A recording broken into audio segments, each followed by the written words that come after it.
So if your emotions are dulled by drugs, by technology, by pornography, by watching serial killer shows, you will never change who you are. It is impossible. The neuroscience of your identity and development requires emotional experience. So with trauma, that's the next thing that happens. Once we have access to emotions, then we can become someone else. Now, the problem with trauma is that before we become someone else, the beliefs we have about ourselves become our destiny. So if I think to myself, I'm a loser. So when I was interviewing for residency, I went to an interview somewhere on the West Coast.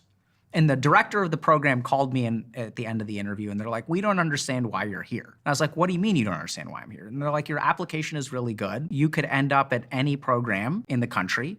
Like, why did you pick us? And like, I was like, I picked y'all because I liked the way that your hospital works, and I like that the city it's in, and I'm super into complementarity. Like, what do you mean, why am I here, right? But the way that he approached it with a lack of confidence, he's like, our program sucks, and they had some problems at the program at the time, so it kind of makes sense.